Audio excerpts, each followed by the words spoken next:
Saudara, jelang pelantikan Prabowo Gibran 20 Oktober mendatang, isu soal bergabungnya atau tidaknya PDI Perjuangan ke dalam kabinet terus menjadi sorotan. Dan belakangan, saudara, berhembus pula isu soal nama kader PDI Perjuangan, ada Azwar Anas dan juga bahkan Budi Gunawan masuk ke dalam daftar calon menteri Kabinet Prabowo Gibran. Benarkah ini jadi indikasi segera ada pertemuan Prabowo Mega yang mungkin saja bisa diartikan bergabungnya PDI Perjuangan ke pemerintahan Prabowo Gibran?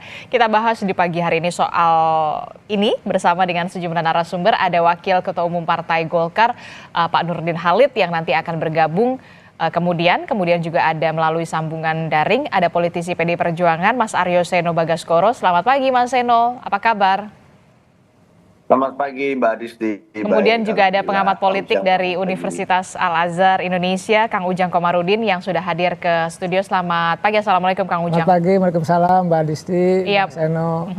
Makin ngeri-ngeri sedap lah ya istilahnya nih, karena sebelum pelantikan katanya Bu Mega dan juga Pak Prabowo ini akan bertemu. Jadi masih ada satu pekan ini dan pekan depan waktunya. Sudah adakah pembahasan di internal PDI Perjuangan soal pertemuan antara Bu Mega dan Pak Prabowo ini, Mas Seno?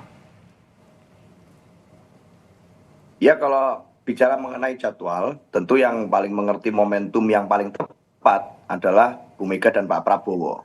Beliau berdua ini tokoh-tokoh bangsa yang sudah mengarungi arus politik yang bermacam-macam di Republik ini di masa pemerintahan kita membangun demokrasi sebelum reformasi hingga kemudian pasca reformasi berkontestasi maupun berkoalisi dalam tanda kutip itu sudah pernah dilalui oleh beliau berdua. Artinya momentum dan timing yang terbaik beliau berdua yang pasti akan tahu kapan itu terjadi.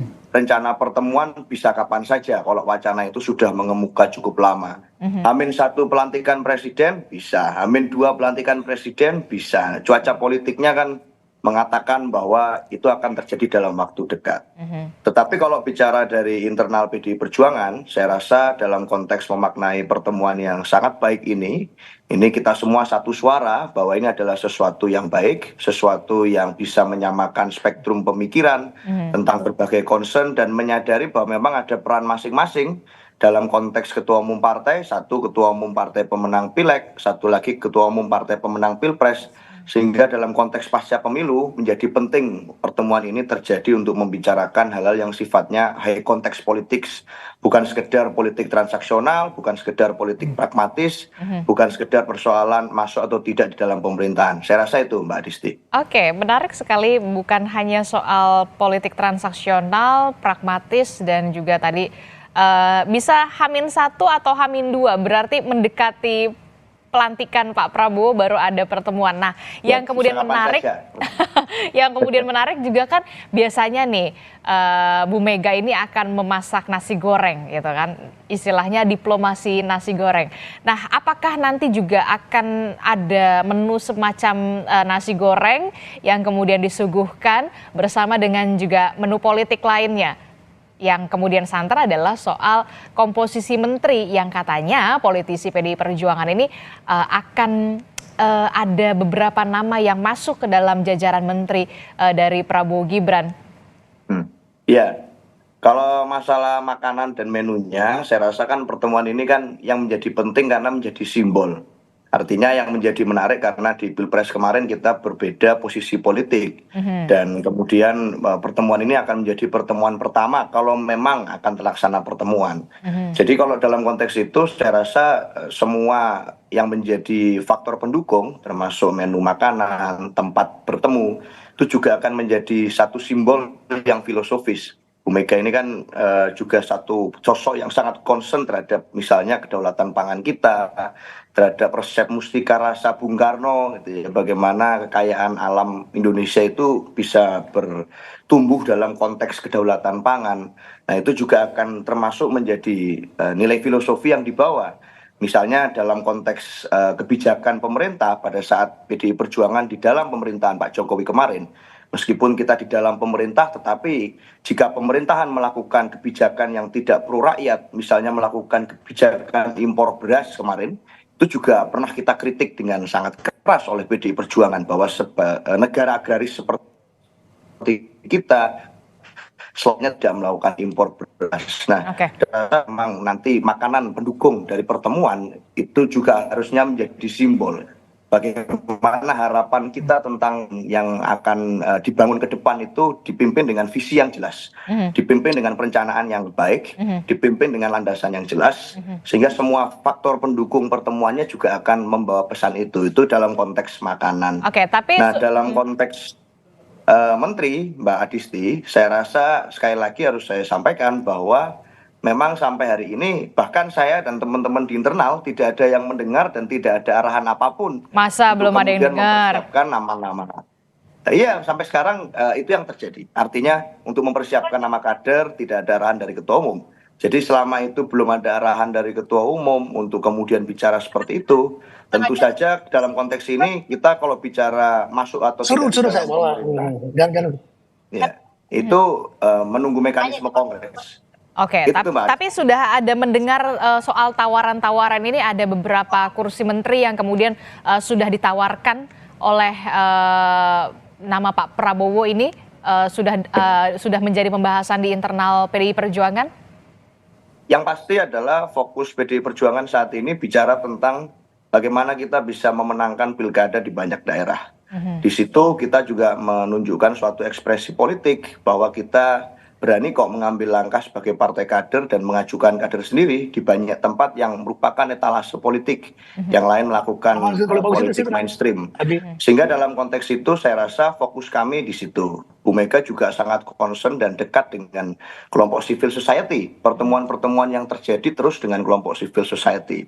Kemarin beberapa hari yang lalu bertemu dan mengikuti konser Mas Butet Kertarajasa. Kemarin juga baru dari Malang melayat Romo Beni Susetyo. Sehingga dalam konteks itu menjalin hubungan dengan civil society menjadi concern yang intim yang kami lakukan akhir-akhir ini. Maka persiapan terkait dengan yang lain-lain saya rasa tetap PDI Perjuangan adalah partai kolektif dan harus mengikuti mekanisme aturan kita. Aturannya di mana masuk atau enggak di dalam pemerintahan. Saya rasa nanti selain bicara ketua umum juga harus ada mekanisme kongres. Itu Mbak Disti. Oke, kita akan tunggu nanti hasil pengumuman kongresnya akan seperti apa. Tapi Mas Seno, kita juga sudah kedatangan Wakil Ketua Umum Partai Golkar, Pak Nurdin Halid melalui sambungan daring. Selamat pagi, Assalamualaikum Pak Nurdin Halid. Selamat pagi. Waalaikumsalam warahmatullahi wabarakatuh. Waalaikumsalam warahmatullahi wabarakatuh. Semangat sekali ya Pak Nurdin. Iya. Pak Nurdin, ini kalau kita membahas yang jadi pertanyaan kita semua ya, ini jadi kapan sebenarnya sih pertemuan antara Pak Prabowo dan juga Bu Mega ini, katanya kalau kata Mas Seno bisa H-1, bisa H-2 sebelum pelantikan. Nah, kalau di Kim Plus, saya mengatakannya Kim Plus ya, sudah dibahas belum sih soal rencana pertemuan kedua tokoh bangsa ini? Jadi kalau ditanya kapan, tentu yang paling tahu adalah Pak Prabowo dan Ibu Mega. Tapi kita tentu sebagai anak bangsa, sebagai politisi sangat mengharapkan pertemuan kedua pemimpin ini sangat penting sekali dalam rangka untuk menciptakan suasana bangsa yang kondusif. Rakyat juga akan melihat bahwa para pemimpin kami sekalipun ada perbedaan tapi dalam bersatu untuk membangun bangsa. Nah, kapan waktunya? Saya kira lebih cepat lebih bagus itu. Tapi tergantung kepada kedua belah pihak. Kalau Pak Prabowo yang pernah kita disampaikan, yang pernah kita dengar, memang beliau ini punya tipikal seorang pemimpin yang mengedepankan kerjasama, kegotong royongan, kebersamaan, kekeluargaan. Nah, beliau ingin bertemu siapa saja dan beliau tidak merasa ada musuh dan ada dendam. Itulah tipikal seorang pemimpin yang Pancasila sejati. Nah, saya kira Ibu Mega pun tidak ada hambatan menurut saya secara personal. Hubungan Pak Prabowo dengan Ibu Mega itu baik-baik saja. Tidak ada hambatan secara personal. Sehingga menurut saya ini hanya soal waktu saja, sehingga kapan waktunya. Dan insya Allah mudah-mudahan sebelum pelantikan Ibu Mega sudah, Pak Prabowo sudah bisa berkomunikasi. Apakah secara langsung bertemu atau per telepon, itu adalah soal teknis. Tapi tentu harapan kita adalah beliau bisa bertemu secepatnya, sehingga mendiskusikan tantangan bangsa ke depan baik dalam negeri maupun luar negeri. Dan menurut saya Ibu Mega juga tidak ada hambatan personal untuk bertemu dengan Pak Prabowo. Oke, kata kuncinya adalah tidak ada hambatan secara personal ya antara Bu Mega dan juga Pak Prabowo untuk bisa saling bertemu kedua tokoh bangsa. Nah, kalau Golkar sendiri bagaimana sikapnya? Menyambut baikkah dengan tangan terbuka jika memang nanti ada PDI Perjuangan ini menjadi tambahan koalisi amunisi di parlemen dan juga pemerintahan pastinya, Pak Nurdin? Sama sekali tidak ada persoalan karena Partai Golkar kan memang dihadirkan itu berideologi Pancasila, ya, dan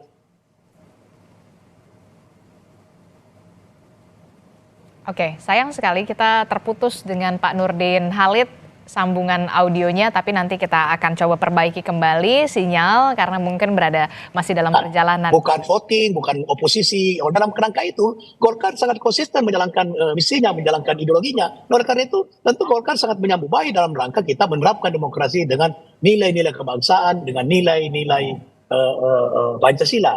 Nah, oleh karena itu Golkar sangat mendukung, mensupport, mengharapkan pertemuan tidak hanya dengan Ibu Mega, siapapun tokoh bangsa yang dianggap bisa duduk bersama-sama bangun negeri ini. Bagi Golkar itu adalah sesuatu yang sangat positif dan menyambut baik gitu. Oke, Golkar menyambut baik dengan tangan terbuka jika nanti memang PDI Perjuangan akan masuk ke dalam pemerintahan dan juga berada di parlemen untuk bisa saling menguatkan dan juga memuluskan begitu ya jalannya pemerintahan Prabowo Gibran 5 tahun ke depan, Bung Nurdin dan juga Mas Seno. Saya ke Kang Ujang. Kang Ujang, kalau melihat sinyal-sinyal ini sudah semakin menguat ya, tampaknya PDI Perjuangan ini akan segera bergabung bersama dengan pemerintahan Prabowo Gibran.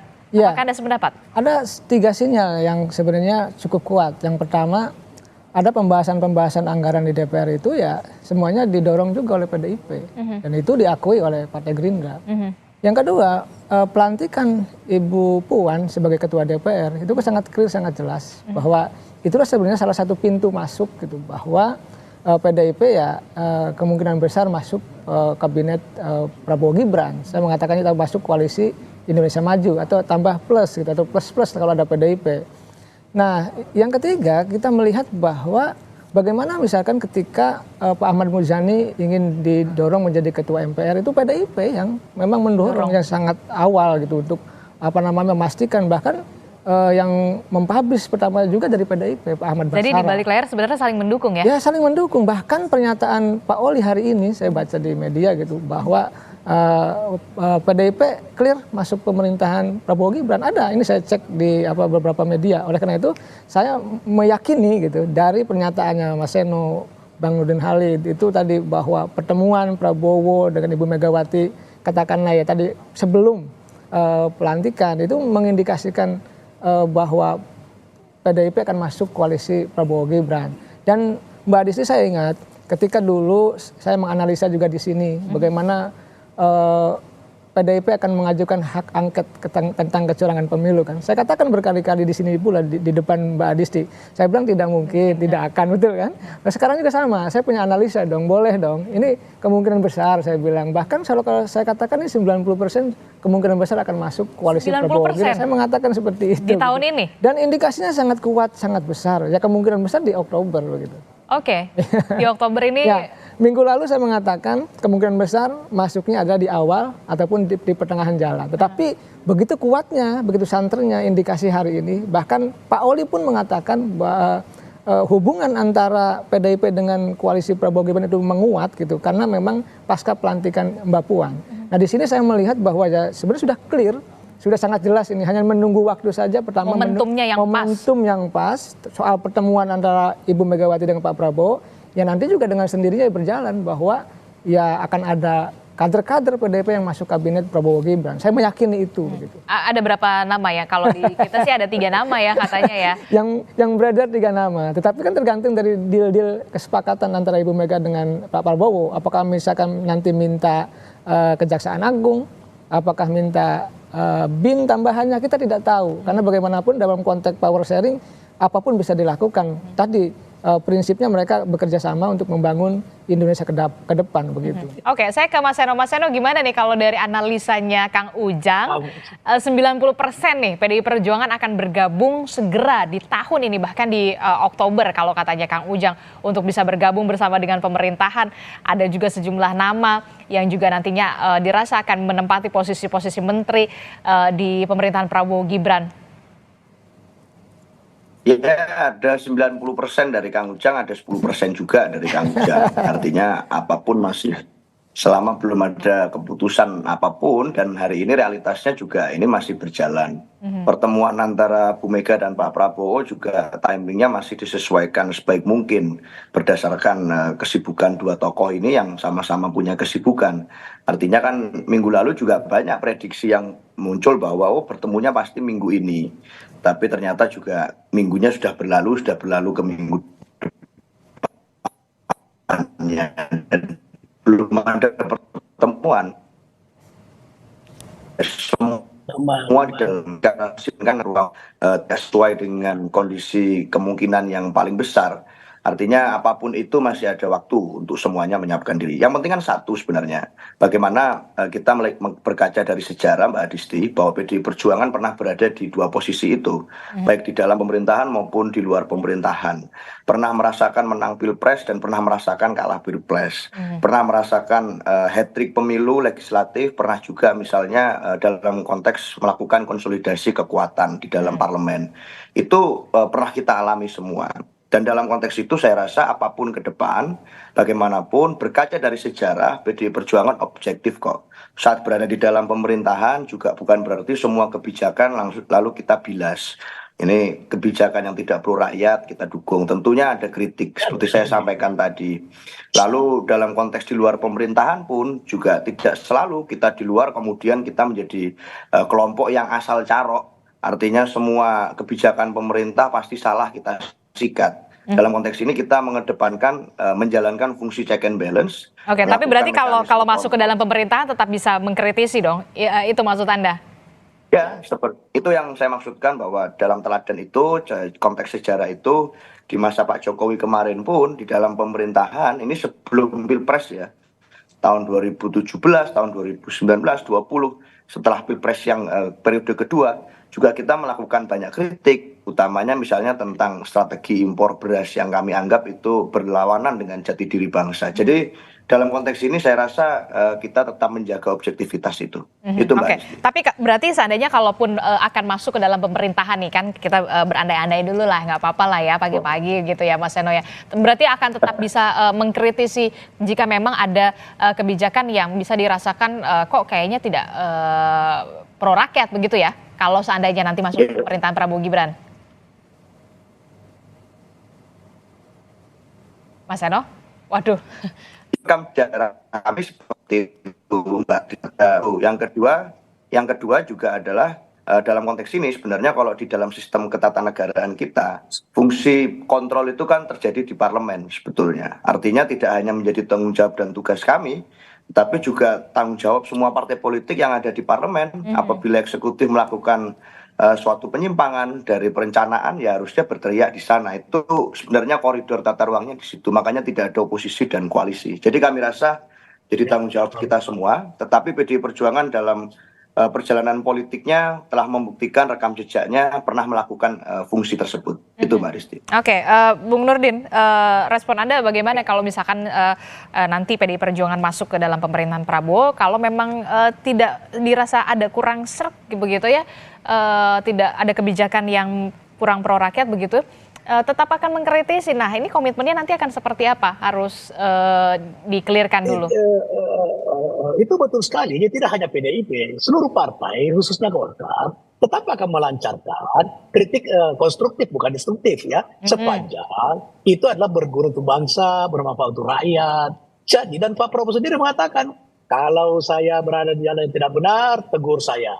Itu, dan begini, DPR itu adalah ada 3 fungsi utamanya.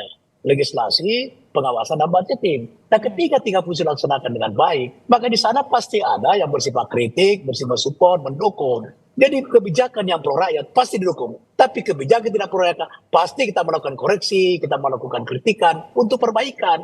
Oleh karena itu negara ini sudah tidak mengenai istilah oposisi. Karena kalau oposisi itu apa saja kebijakan pemerintah dia libas, dia hantam musuh. Yang penting dia setuju apa kebijakan pemerintah. Tapi kita tidak mengenal namanya oposisi. Nah, tidak hanya PDIP andaikan berada di luar maupun berada di dalam sama dengan Partai Golkar itu. Tetap kita melancarkan, menyampaikan kritik yang membangun, kritik yang untuk kepentingan bangsa dan negara. Dan siapapun memimpin, khususnya Pak Prabowo, pasti menerima kritik yang bersifat membangun, yang bersifat pro rakyat, untuk kepentingan bangsa dan negara. Oke, jadi tidak ada anti kritik ya? Tidak ada anti kritik. Dan itu sudah dibuktikan selama ini. Contoh yang terakhir ini, Pansus Haji. Pansus Haji juga dilakukan oleh koalisi Indonesia Maju, itu pendukung Pak Jokowi. Itu salah satu koreksi, salah satu kritikan untuk perbaikan bagaimana perjalanan haji bisa berlangsung dengan baik. Jadi check and balances itu tidak berarti waktu tidak ada partai luar pemerintahan, oposisi ya. Kemudian tidak ada check and balances, tetap ada karena tiga fungsi DPR itu akan berjalan sebagaimana mestinya itu. Oke, kita harapkan memang tetap ada fungsi kontrol dan juga pengawasan di parlemen begitu ya, ketika ada sedikit yang melenceng begitu ya, harus diingatkan kembali supaya on the track lah istilahnya begitu ya, termasuk juga pemerintah pusatnya juga tidak boleh anti kritik begitu ya. Kritik pun harus tetap ada, tapi kritik yang konstruktif bukan yang destruktif ya, kalau kata Bung Nurdin ya. Menarik sekali, termasuk juga yang kemudian menjadi pertanyaan saya selanjutnya, benarkah nama Azwar Anas, kemudian juga ada nama Pak Budi Gunawan juga masuk ke dalam posisi menteri di pemerintahan Prabowo Gibran. Ini nanti akan dijawab oleh Mas Seno. Termasuk juga begini, ketika nanti memang betul akan ada pertemuan antara Pak Prabowo dan juga Bu Mega, lalu bagaimana dengan nasib Pak Jokowi? Jangan dijawab dulu Kang Ujang, tetaplah bersama kami di Sapa Indonesia Pagi. Kita akan kembali sesaat lagi. Terima kasih Anda masih bersama kami dalam Sapa Indonesia Pagi. Saudara, masih membahas soal bagaimana tarik ulur PDI Perjuangan untuk bisa bergabung ke pemerintahan Prabowo atau masuk ke koalisi Prabowo Gibran. Begitu masih bersama saya di studio ada Kang Ujang Komarudin, kemudian melalui sambungan daring ada Mas Seno dan juga ada Bung Nurdin Halid. Saya ke Mas Seno. Mas Seno, ini saya lihat ya di online gitu ya, portal-portal online. Oli Dondo Kambe ungkap kerjasama PDI Perjuangan dengan koalisi Prabowo ini sejak Puan jadi ketua DPR lagi. Bahkan Pak Oli Dondo Kambe juga mengatakan Bu Mega ini udah ngomong kami dukung pemerintahan Prabowo. Nah, ada nama Oli Dondo Kambe, Azwar Anas dan juga Budi Gunawan yang santer sekali disebut akan masuk ke dalam jajaran Menteri Prabowo Gibran. Ya Mbak Adisti, dalam konteks kerjasama politik antar lembaga di koalisi Indonesia Maju itu kan ekspresinya sudah terjadi sejak pilkada sebetulnya. Jadi dalam konteks itu pun hubungan antar partai, apalagi hubungan antar teman-teman di koalisi Indonesia Maju itu bukan suatu hal yang begitu baru gitu ya. Artinya sudah terjalin. Kita mengusung pasangan calon sama-sama di daerah, kita menjalin komunikasi antar partai, antar lembaga. Untuk posisi menteri, Mas Seno. Konteks di DPR misalnya, iya artinya hubungan itu terjalin dengan baik. Dan dalam konteks itu Ketua DPR terpilih sesuai dengan Undang-Undang MD 3 yang telah disepakati sebagai aturan main, itu kembali PDI Perjuangan yang berhak dan kemudian Mbak Puan yang dapat amanat di situ. Artinya apa? Dalam konteks itu sebagai Ketua DPR beliau juga harus membangun hubungan yang baik dengan semua fraksi dan terbukti selama ini solid, makanya 2 periode bisa menjadi Ketua DPR. Nah, artinya dukungan dalam pemerintahan baru itu terjadi pada saat legislatifnya juga mendapatkan satu tempat yang terhormat, legislatifnya dapat menjalankan fungsi kontrol yang baik. Dan dalam konteks itu saya rasa boleh-boleh saja hari ini banyak kemudian aspirasi, banyak spekulasi terkait dengan nama-nama yang akan bergabung dengan kabinet. Yang penting kan kabinet besok harus profesional, itu saja. Kerja untuk rakyat baik, bagaimana dapat menjalankan tugas dengan efektif, dapat melaksanakan tugas dengan misalnya tantangan baru, itu dapat dilaksanakan dengan baik. Saya rasa ukuran utama dari yang kemudian diharapkan oleh rakyat adalah itu. Mentah nanti jumlah menterinya tetap 34, apakah bertambah menjadi 44, apakah jadi berapapun, yang penting adalah kerjanya efektif untuk masyarakat, bukan hanya soal jumlah itu saja. Jadi nanti kita mengikuti, pemerintahnya belum dilantik juga, belum ada transisi ke pemerintahan baru, tetapi komunikasi antar partai, antar personal apalagi itu memang kami jalin dengan baik dengan semua partai. Tapi untuk ketiga nama tersebut, kader PDI Perjuangan mumpuni dong masuk ke dalam kategori profesional dong, ketiga nama tersebut. Ya saya rasa Pak Oli kan juga Gubernur Sulawesi Utara yang dalam periode sebelumnya. Kemudian Pak Aswar Anas juga pernah memimpin daerah, pernah juga menjadi menteri. Lalu Pak BG juga lama ada di dalam pemerintahan.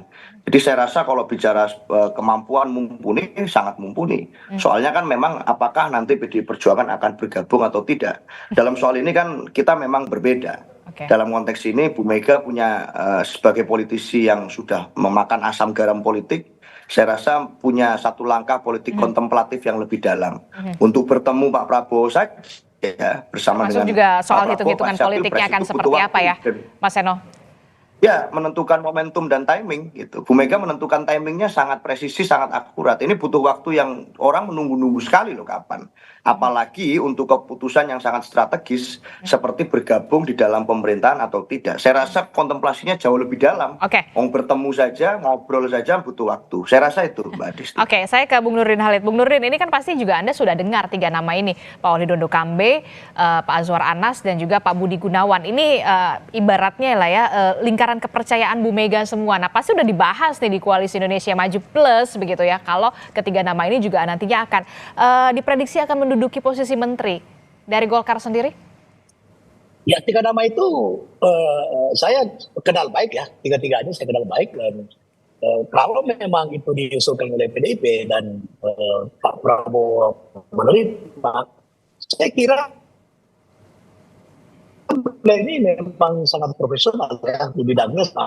Tidak ada diterima oleh Pak Prabowo. Semua tergantung Pak Presiden terpilih karena itu hak prerogatif beliau. Tapi bagi Partai Golkar siapapun yang dicalonkan di semua partai, maka itu adalah bagian daripada sebuah kebersamaan bangsa dan negara. Perlu diketahui bahwa kita jangan mendikotomi antara rekrutmen oleh Pak Prabowo nanti dalam rekrut kabinetnya. Jangan kita mendikotomi antara profesional antara non parpol dengan parpol. Karena dalam parpol pun juga banyak SDM yang sangat ahli, sangat profesional. Oleh karena itu maka rekrutmen itu adalah sumbernya satu, adalah anak-anak bangsa yang qualified, yang memiliki kapabilitas untuk bersama-sama Pak Prabowo memimpin bangsa dan negara ini. Bisa dikatakan ketiga nama ini memang berada di lingkaran kepercayaan dari Bu Mega. Tapi yang kemudian menjadi pertanyaan saya begitu ya, Kang Ujang, masih bisakah kemudian PDI Perjuangan ini bisa bersikap kritis ketika berada di pemerintahan Prabowo Gibran nantinya kalau, saya underline lagi, kalau memang bergabung di pemerintahan Prabowo Gibran dan mendapatkan 3 kursi menteri? Ya bisa, cuma memang ada rambu-rambu etika berkoalisi. Seperti kita pengalaman dari Gerindra, bagaimana Gerindra di periode pertama Pak Jokowi menjadi oposisi. Dan itu gelandang pemainnya kan berbeda, formasinya siapa? Ada Fadlizon yang memang mengkritisi kebijakan-kebijakan Pak Jokowi. Dan jangan lupa periode kedua berbeda karena Pak Prabowo masuk koalisi pemerintah. Pemainnya berganti. Ada Pak Dasko yang di periode kedua Gerindra sangat loyal dalam konteks menjaga, mengawal jalannya pemerintahan, bukan lagi kritis.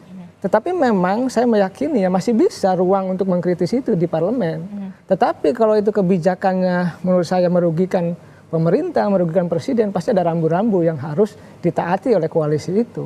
Tapi ada dua memang dilemanya. Satu sisi harus mendukung pemerintahan Prabowo Gibran dalam konteks mengeksekusi kebijakan-kebijakan, termasuk dalam konteks mengamankan kebijakan 5 tahun.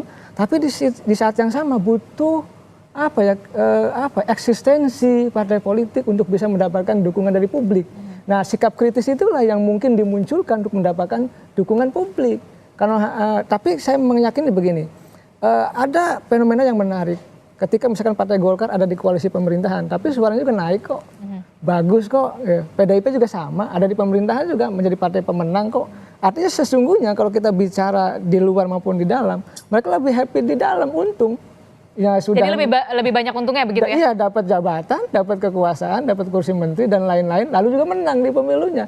Ini menandakan ya bahwa sejatinya mereka ya tadi lah, buat apa juga oposisi kalau seperti Demokrat juga nggak menang, PKS juga nggak menang. Dan saya meyakini ya ini everybody happy nih, semua elit happy, karena disitulah logika masyarakat. Ya kalau dalam konteks politik ya itu mungkin juga ya akan Kalau berbeda. elitnya happy, tapi rakyatnya juga tetap harus happy ini dong. persoalan Everybody di situ. happy. Ada pengalaman yang berbeda di masa pemerintahan Pak SBY, di mana PKS ketika itu sangat kritis, sangat keras menjelang pemilu, mengkritisi habis-habisan Pak SBY.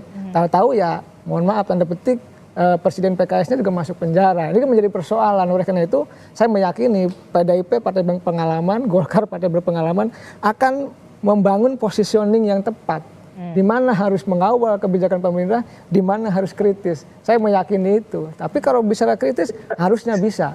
Sebagai lembaga yang ada di parlemen, keperwakilan partai di parlemen, mereka memang harus bersuara untuk kepentingan publik begitu. Walaupun memang harus berbenturan, ada rambu-rambu dengan Prabowo Gibran nanti. Kalau tadi Anda sudah mengatakan everybody harus happy. Everybody happy gitu ya. Nah, bagaimana dengan Pak Jokowi? Happy juga nggak nanti kalau misalkan Pak Prabowo dan juga Bu Mega ini sudah benar-benar bertemu, nasibnya gimana nih Pak Jokowi ini? Ya, ini kan happy juga nggak? Ada ngeri-ngeri sedap, Mbak Adisti. Kenapa tuh? Bagi saya agak nggak happy ya. Ini kan sudah dinyatakan. Nggak happy? Kenapa nggak happy? Ya, begini, ketika misalkan Prabowo ingin mengakomodir PDIP, itu ada pernyataan di belakang layar ya, kalau bisa pertimbangkan PDIP jangan masuk dulu gitu. Nama-namanya juga bahkan disebutkan nih, Pak BG jangan, Pak Azhar Anas oke lah gitu kan. Itu ada di belakang layar yang saya dapatkan bocoran-bocoran itu. Tetapi apapun itu dalam konteks koalisi ya tergantung Ibu Mega dengan Pak Prabowo ya, apakah skemanya juga tidak akan mengikuti ritme Pak Jokowi. Saya meyakini ke depan yang agak ngeri-ngeri sedap ya positioning dari Pak Jokowi begitu. Nasibnya Pak Jokowi gimana? Kalau nggak happy banget, kenapa gitu nggak happy banget? Nah, pertama tidak pegang partai politik, bukan sebagai pengendali partai, walaupun anaknya wakil presiden akan dilantik, tapi sekarang juga dikasuskan, ada kasus Pupu Fafa, kasus dan lain-lain mungkin akan muncul. Oleh karena itu saya meyakini yang dalam konteks ke depan yang paling tidak happy menurut hemat saya adalah Pak Jokowi. Kecuali Pak Prabowo menjamin gitu ya, Pak Jokowi dalam konteks ke depan. Tapi saya meyakini nanti Tapi kan katanya dapat posisi di partai politik. Di mana? Pertanyaannya kan itu. Sekarang di mana? Di Golkar? Di rumahnya Pak Nurdin Halid katanya. Ya kan belum. Kita lihat saja. Kita tanya ke mereka. Jadi posisi sekarang pun Dewan Pembinanya Pak Agus Gumiwang. Kita tidak tahu. Oleh karena itu sangat rawan. Apakah memang ada munaslup atau tidak? Kita juga tidak tahu Golkar. Kita tunggu. Oleh karena itu saya meyakini posisi yang paling menyulitkan hari ini positioning dari Pak Jokowi. Saya meyakini itu. Gimana tuh Bung Nurdin Halid, benarkah Pak Jokowi ini memang harus ada bukan punya partai, berada di naungan partai politik begitu ya? Waktu itu kan juga sempat pakai baju kuning juga, katanya rindang, kalau berada di bawah pohon beringin begitu ya. Sebenarnya gimana nih jadinya? Ya, itu wajar saja. Ketika tapi bukan hanya di Golkar pakai baju kuning, ke Nasdem juga pakai baju sesuai dengan Nasdem, pakai ke PK atau Gerindra juga pakai baju sesuai dengan bajunya Gerindra. Tapi sebenarnya tapi begini Bung Nurdin, happy nggak kalau Golkar ini kedatangan Pak Jokowi, seorang Joko Widodo? Begini, saya yakin Pak Jokowi itu akan sangat happy sesudah tanggal 20 tatkala beliau itu bukan meniru ya, tapi sama dengan presiden sebelumnya. Contoh Pak Habibie, begitu menjadi presiden tidak cawe-cawe lagi dengan presiden berikut. Ibu Mega juga begitu, Ibu Mega sekalipun ketua umum partai tapi tidak mengganggu presiden berikutnya. Pak SBY juga seperti itu. Nah kalau Pak Jokowi juga seperti itu, dia akan happy hidupnya. Ya menikmati daripada pengabdian beliau di negara yang luar biasa. Dan kalau itu dilakukan, saya kira beliau akan sangat happy, gitu ya. Nah kemudian mengenai Golkar, memang Pak Jokowi itu sangat nyaman berada di bawah dukungan Partai Golkar selama 10 tahun, tapi tidak berarti bahwa beliau harus menjadi kader Golkar. Karena setahu saya sampai saat ini belum masih kader PDIP, setahu saya, nggak tahu kalau sudah diberhentikan. Oleh karena itu Golkar dengan Pak Jokowi secara pribadi itu sangat dekat, tapi tidak harus menjadi kader Partai Golkar. Gitu.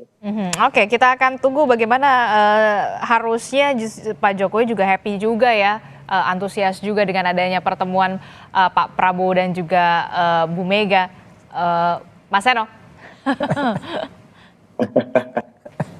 Iya harusnya happy-happy aja, apa urusannya nggak happy. Kalau kami sih, kalau baik dari kubu Bu Mega dan Pak Prabowo sejauh ini semuanya menyambut dengan tangan terbuka. Jadi kalau ada yang tidak happy, saya rasa ya memang bukan dari kubu kami atau kubu Pak Prabowo, itu saja. Karena kalau dari kami sejauh ini happy. Itu nah, pertanyaannya adalah benar yang dikatakan tadi, bisa lihat atau enggak? Apakah bisa ikhlas atau tidak saat kemudian menyadari bahwa jabatan dan kekuasaan itu di dalam konteks aturan main demokrasi Indonesia itu memang ada batasnya. Tapi kalau bicara Ada ikhlas atau akhirnya tidak dan ikhlas itu waktunya. agak susah sih, agak sulit begitu menerkanya, Mas Seno. Ya sama dengan happy tidak happy juga susah menerkanya gitu kan, artinya di dalam hati seseorang kita juga susah merasa ini orang happy atau enggak, dan kita juga nggak peduli lah mau happy atau tidak happy. Saya rasa kan ini pertemuan yang baik, semua menyambut baik bahwa ada pertemuan antara Bu Mega dan Pak Prabowo. Kalau ada yang merasa tidak happy ya apakah harus menjadi satu bentuk kepedulian kita? Saya rasa kan enggak juga. Tapi yang penting itu tadi bahwa siapapun itu harus menyadari bahwa kekuasaan ada batasnya, bahwa dalam konteks ini batas itu sudah sampai di titik akhir. Dan saat ini yang menjadi kondisi kekuatan existing, ya Pak Prabowo yang akan menjadi presiden ke-8. Oleh karena itu harus kemudian jika kita ingin memberikan pandangan yang baik untuk masa depan bangsa, ya berdiskusi dan bicara dengan Pak Prabowo. Dalam konteks ini untuk berbicara bagaimana untuk mencari harapan baru. Jadi pertemuan Bu Mega dan Pak Prabowo ini kalau memang terjadi itu kan sebenarnya simbol atas harapan semua kritik yang kemarin terjadi tentang bagaimana demokrasi kita mengalami backsliding, bagaimana pemerintahan kita itu dilekatkan dengan nepotisme, bagaimana pemerintahan kita itu didekatkan dengan privilege, itu aja. Saya rasa harapan baru itu muncul di tengah masyarakat, di tengah banyak orang, bahwa pada saat Bu Mega dan Pak Prabowo bertemu, itu ada harapan akan pemerintahan yang lebih baik. Ada kondisi demokrasi yang bisa direparasi, ada kondisi nepotisme yang bisa diperbaiki. Itu yang menjadi satu harapan. Jadi kalau ada yang merasa menjadi antitesa dari harapan itu dan tidak happy, itu sekali lagi bukan urusan kami. Itu saja Mbak Adisti. I don't care ya gitu kalau kata PDI Perjuangan ya. Oke, kalau terakhir Kang Ujang, bagaimana kemudian seharusnya yang dilakukan oleh Pak Jokowi setelah memang pertemuan antara Bu Mega dan juga Pak Prabowo ini akan benar-benar terlaksana, karena pasti tidak hanya PDI Perjuangan, tapi hampir semua partai politik menginginkan adanya pertemuan itu ya, saya rasa. Ya, Pak Jokowi berjiwa negarawan saja. Artinya lepaskan kepentingan pribadi, ya artinya ya sudah kepentingan masyarakat bangsa negara bahwa kedua tokoh akan bertemu, ya sudah ikhlaskan dan ridokan dalam konteks bahwa memang itu kepentingan bangsa negara. Tapi persoalannya kan tadi ngeri-ngeri sedap ketika PDIP masuk kekuasaan, dan kita tahu kekuatan PDIP sangat besar dan itu juga akan menyingkirkan pelan-pelan peran Pak Jokowi ke depan.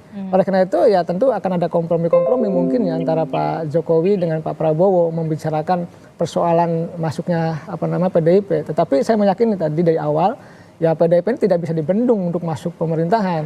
Karena ada di pemerintahan pun tadi posisinya pemenang, lebih enak gitu. Ngapain juga capek-capek menjadi oposisi kalau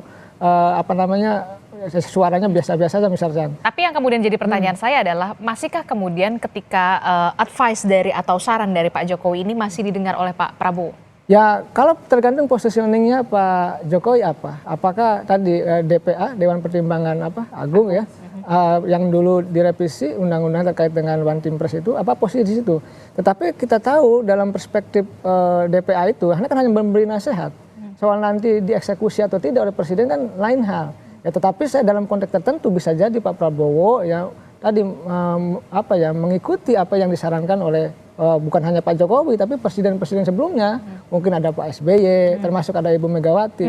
Jadi kalau sekedar nasihat saya yakin akan mengikuti, tetapi dalam konteks kebijakan yang strategis ya Pak Prabowo punya ini sendiri, punya visi misi sendiri dalam konteks untuk membangun kebijakan yang strategis itu. Oke, kita akan tunggu bagaimana pertemuan dari Bu Mega dan juga Pak Prabowo yang pastinya kita nantikan begitu ya sebelum pelantikan ini, H-1 atau H-2, termasuk juga ya ini teka-teki siapakah nama menteri dari PDI Perjuangan yang akan menduduki posisi menteri di kabinet Prabowo Gibran. Kita nggak pernah tahu karena posisi menteri ini lagi-lagi hak dari prerogatif Presiden terpilih Prabowo Subianto. Terima kasih Mas Seno telah bergabung bersama kami. Bung Nurdin Halid, terima kasih sudah bergabung juga melalui sambungan Zoom. Sementara ada Kang Ujang, terima kasih sudah hadir ke studio. Selamat pagi Bapak-Bapak, sehat selalu. Assalamualaikum. Terima kasih. Selamat pagi. Waalaikumsalam ya Bang Seno, Bang Nurdin.